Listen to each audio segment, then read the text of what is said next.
మహాగణాధిపతయే నమః. ఓం గురుభ్యో నమః. ఓం శ్రీమాత్రే నమః. పరమేశ్వర స్వరూపమైనటువంటి జ్యోతిష, వాస్తు మరియు ఇతర అనేకమైనటువంటి శాస్త్రములను మనకు అందించినటువంటి మహర్షులకి నమస్కారం. హయగ్రీవ హయగ్రీవ హయగ్రీవేతి యోవదేత్తస్స నిస్సరతేవాణి జన్హుకన్యా ప్రవాహవక్త అరుణాం కరుణాతరంగితాక్షీం ధృతపాశాంకుశపుష్పబాణచాపాం అనిమాదిభిరావృతాం మయూకైః అహమిత్యేవ విభావయే భవానీం. శ్రీమాత్రే నమః. ప్రేక్షకులకి ఆ లలితాంబిక అమ్మవారి యొక్క అనుగ్రహం పరిపూర్ణంగా కలగాలని మనస్ఫూర్తి కోరుకుంటూ మనం ఈరోజు చెప్పుకోబోయేటువంటి టాపిక్ ఏంటంటే, ప్రతి లగ్నానికి లగ్నం తెలియని వారి రాశి నుంచి కేతువు ఎక్కడుంటే ఎటువంటి శుభ ఫలితాలు ఇస్తాడు, ఏ విషయంలో వీళ్ళు జాగ్రత్తగా ఉండాలి, అందులో ముఖ్యంగా మీ లగ్నానికి శుభుడైతే శుభగ్రహాలతో కలిసి ఉంటే మరింత శుభ ఫలితాలు ఇస్తాడు, అదే శుభుడై పాపగ్రహాలతో కలిసి ఉంటే శుభ ఫలితాలు తగ్గుతాయి. ఇది గుర్తుపెట్టుకోండి. అదేవిధంగా ఆ లగ్నాలు కొన్ని లగ్నాలకు పాపి అవుతాడు కేతువు. అలా అయి పాపగ్రహాలతో కలిసి ఉన్నప్పుడు మీకు పాప ఫలితాలు మరింత పెరుగుతాయి. శుభగ్రహాలతో కలిసి ఉంటే శుభ ఫలితాలు పెరుగుతాయి, పాప ఫలితాలు కొంచెం తగ్గుతాయి. ఇది ముఖ్యంగా ఫార్ములా. అయితే ఇందులో ఆ ఒక్క గ్రహమే కాకుండా మిగతా గ్రహాల యొక్క కాంబినేషన్ బట్టి ప్రతిదీ కూడా ఫలితం ఇస్తూ ఉంటుంది.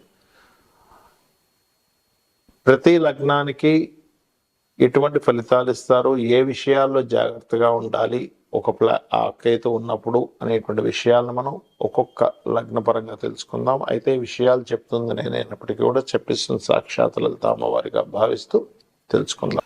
సింహలగ్నము, సింహరాశి. సింహం వారికి కేతు శుభుడే అవుతాడు, అందులో ఎటువంటి సందేహం లేదు. లగ్నంలో ఉన్నట్లయితే మీకు గొప్ప పేరు ప్రఖ్యాతులు ఇస్తాడు కేతువు, గుర్తుపెట్టుకోండి. ఆధ్యాత్మికతని, పేరు ప్రఖ్యాతుల్ని, సమ్ టైమ్స్ సంతానం మూలంగా ఏదైనా కొంత వైరాగ్య యోగాన్ని కూడా ఇస్తాడు. అయితే రెండవ స్థానంలో కేతు ఉంటే మాత్రం మీరు ఎట్టి పరిస్థితుల్లో అప్పుగా ధనం ఇచ్చేటువంటి విషయాల్లో బుధ మంగళవారాలు జాగ్రత్తగా ఉండండి. మూడో స్థాన కేతువు ప్రత్యేకంగా మీకు లేదా మీ జీవిత భాగస్వామికి సిబ్లింగ్స్ మూలంగా ఏదైనా డిస్ప్యూట్స్ జరుగుతాయి. నాలుగో స్థానంలో కేతు ఉన్నప్పుడు తండ్రి గారి ఆస్తి కాకుండా తాతగారి ఆస్తి సంబంధించిన విషయంలో శుభ ఫలితాలు ఇస్తాడు, కానీ ఎక్కడో చిన్న చిన్న ఆటంకాలు కూడా కలుగుతాయి. పంచమ స్థానంలో కేతు ఉన్నప్పుడు మీరు సంతానం కోసం ఏదైనా పుణ్యక్షేత్రానికి వెళ్ళడం ద్వారా అది యాక్టివ్ అవుతుంది. ఆరో స్థానంలో కనుక కేతు ఉన్నట్లయితే మీరు చేసేటువంటి ఉద్యోగంలోనే ఎవరికైనా అప్పు ఇవ్వడం ద్వారా ఇబ్బంది కలుగుతుంది. సప్తమ స్థాన కేతువు ప్రత్యేకంగా మీకు జీవిత భాగస్వామితో బిజినెస్ డీల్స్ సంబంధించిన విషయాల్లో చిన్న చిన్న డిస్ప్యూట్స్ రావడం జరుగుతూ ఉంటుంది. అష్టమ స్థానంలో కనుక కేతు ఉన్నట్లయితే ప్రత్యేకంగా ఇక్కడ తండ్రి గారి ఆస్తికి సంబంధించినటువంటి విషయంలో తాతగారికి తండ్రి గారికి ఉండేటువంటి చిన్న చిన్న డిస్ప్యూట్స్ వల్ల కొంత ఆస్తిని కొన్ని కారణాల వల్ల అది కోల్పోవడం కానీ, లేనట్లయితే ఏదైనా ఆలయానికి కొన్నిసార్లు శుభ ఫలితాలు ఇచ్చేటప్పుడు ఆలయానికి మీ తాతగారి ఆస్తిలో ఎంతో కొంత ఆలయానికి కేటాయించడం కూడా జరుగుతూ ఉంటుంది. భాగ్యస్థానంలో కేతు ఉన్నప్పుడు ప్రత్యేకంగా మీకు ఇక్కడ కాస్త ఈ తండ్రి గారి ప్రవర్తన విషయంలో ఒక్కోసారి అగ్రెసివ్గా, ఒక్కోసారి వైరాగ్యంగా, రెండు రకాల డియోల్ రిలేటెడ్గా ఇస్తూ ఉంటుంది. దశమ స్థానంలో కేతు ఉన్నప్పుడు మాత్రం ఎట్టి పరిస్థితుల్లో మీరు ఈ జాబ్స్లో ఫైనాన్షియల్ రిలేటెడ్ సంబంధించినటువంటి రంగాల్లో కనుక జాబులు చేస్తున్నట్లయితే శుక్రవారాలు, మంగళవారాలు తొందరపడి నిర్ణయాలు తీసుకోకూడదు మీ ఉద్యోగ సంబంధించినటువంటి విషయాల్లో. లాభస్థానంలో ఉండేటువంటి కేతువు ప్రత్యేకంగా మీకు ఇక్కడ కొన్ని డీల్స్ చేసేటప్పుడు చాలా జాగ్రత్తగా మాట్లాడుకున్నట్లయితే అద్భుతమైన ఫలితాలు వస్తాయి. అంటే మీరు పెద్ద డీల్స్ ఏవైనా బిజినెస్ డీల్స్ చేసేటప్పుడు ఆ యొక్క విషయాన్ని చాలా జాగ్రత్తగా ఉండాలి. 12వ స్థానంలో ఉండేటువంటి కేతు ప్రత్యేకంగా మీకు కొన్ని పుణ్యకర్మలు చేయడం ద్వారా ఈ జన్మలో ఉండేటువంటి అంటే పూర్వజన్మలో ఎప్పటి నుంచో ఉండేటువంటి పాప సంబంధించిన కొన్ని ఏవైతే ఫలితాలు ఉంటాయో, మన పూర్వజన్మల్లో పాపము పుణ్యం రెండు చేస్తూ ఉంటాం ఎన్నో జన్మల నుంచి, అవి ఈ జన్మలో మీరు తీర్థయాత్రలకు వెళ్ళినప్పుడు, లేనట్లయితే ఆ తీర్థాల దగ్గర, క్షేత్రాల దగ్గర మీరు చేసేటువంటి సర్వీసెస్ ద్వారా ఆ యొక్క పూర్వజన్మ కర్మలు తొలగిపోతాయి. ఇక మీరు చేయవలసినటువంటి దేవతారాధన, దత్తాత్రేయుడు ఆరాధన చేయండి, అన్ని విధాలా బాగుంటుంది. చాలా మందికి లగ్నం కానీ డేట్ ఆఫ్ బర్త్ కానీ తెలియదు. అలాంటప్పుడు కేతుగ్రహం యొక్క ప్రభావం ఎలా పడుతుంది అని చెప్పి తెలుసుకోవాలన్నప్పుడు, కేతువు సహజంగానే ఆటంకాల కారకుడు. ఎందుకంటే ఆయనకి పనిపాటు లేదా మన జాతకంలో గురించి ఆయన ఆటంకాలు కలిగిస్తుంటారంటే కాదు. మనం చేసినటువంటి పూర్వజన్మల్లో చేసినటువంటి కర్మ ఏదైతే ఉందో అది ఆటంక రూపంలో, కేతు రూపంలో వస్తుంది, గుర్తుపెట్టుకోండి. అంటే పూర్వజన్మల్లో మనం ఎవరికైనా కావాలని ఆటంకపరిచాం, వేరే వాళ్ళు పని చేసుకుంటుంటే, అప్పుడు ఏమవుతుందంటే అది ఆటంక రూపంలోకి వచ్చి ఇబ్బంది పెడుతుంది, గుర్తుపెట్టుకోండి. అలాగే మరొక విషయం ఏంటంటే, ఇక్కడ ఈ ఆటంకాలు ఏవైతే ఉన్నాయో ఇవన్నీ తొలగాలంటే మొట్టమొదటిగా కేతుగ్రహం వల్ల జరుగుతుంది అని మీరు ఎట్లా గుర్తుపట్టాలి? ప్రతిసారి ఆటంకం జరుగుతుంది, లేట్ అవుతుందా ఆటంకం అవుతుందా, రెండు రకాలు. ఇక్కడ లేట్ అవడం ఈజ్ డిఫరెంట్, అప్పుడు శని ప్రభావం. కానీ ఆగిపోతుంది, స్ట్రక్ అయిపోతుంది. ఒక రూట్లో దగ్గరికి వెళ్తున్నారు, అక్కడ కంప్లీట్గా స్ట్రక్ అయిపోయింది, మళ్ళీ వెనక్కి తిరిగి రావాల్సి వచ్చింది అంటేనే కేతు.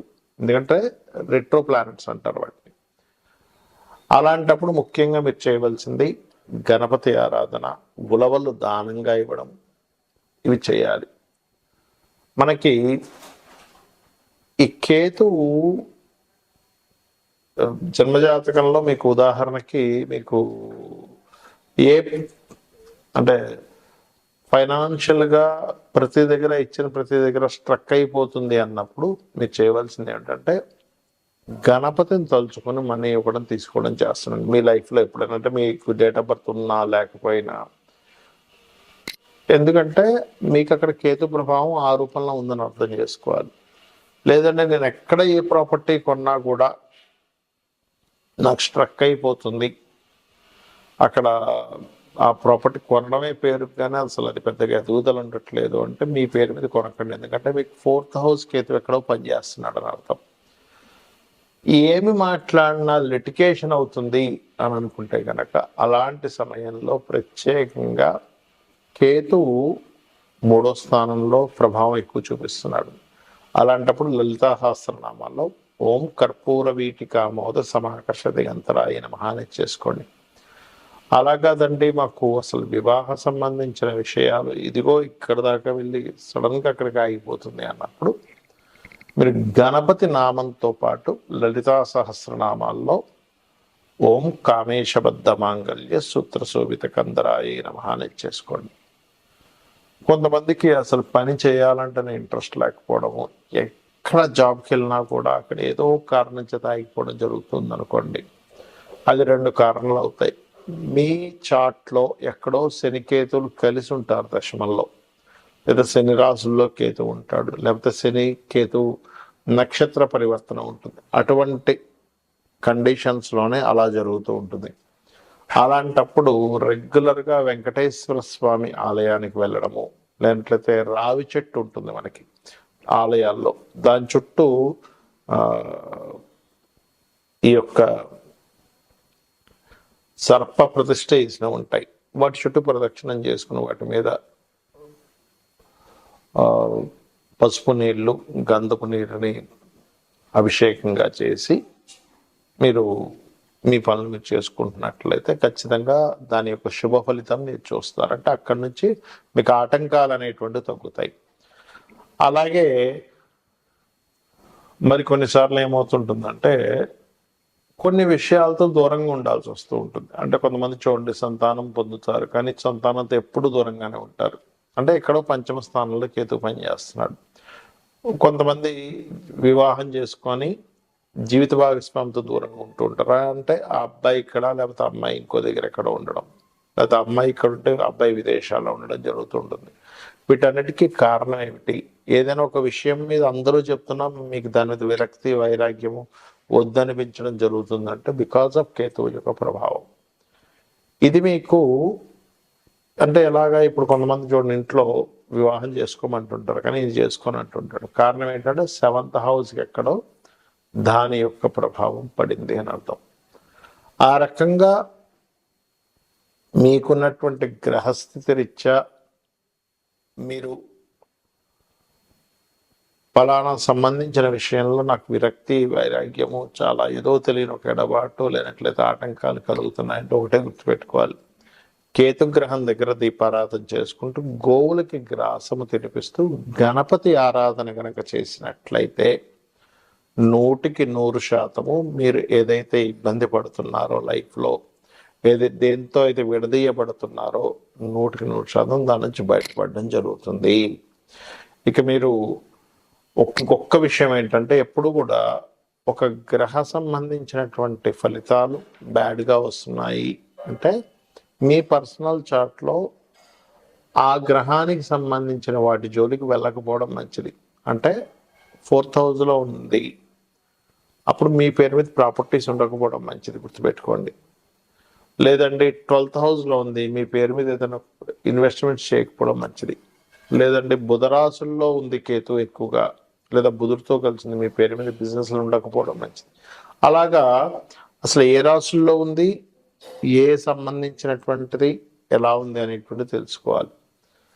ఇక్కడ మరొక విషయం ఏంటంటే, మరి చాలా మంది సందేహం వస్తుంది, ఏమంటే మరి పిల్లల స్థానంలోని వివాహ జీవిత భాగస్వామి స్థానంలో పెళ్లి చేసుకోకూడదు అంటే అలా కాదు. కొన్నిసార్లు ఏమవుతుందంటే పిల్లల్ని దూరంగా పెంచాల్సినటువంటి స్థితిలో వస్తాయి. అలాంటప్పుడు దాన్ని యాక్సెప్ట్ చేయాలి. కొన్నిసార్లు జీవిత భాగస్వామితో దూరంగా ఉండవలసిన పరిస్థితి వస్తుంది, దాన్ని యాక్సెప్ట్ చేయాలి. యాక్సెప్ట్ చేయకపోతే అక్కడ ఇబ్బంది వస్తుంది, గుర్తుపెట్టుకోండి. ఇక మీరు ప్రతిరోజు లలితా అమ్మవారి యొక్క స్తోత్ర పఠనం చేయండి, అనే విధాలు బాగుంటుంది. శ్రీమాత్రే నమః.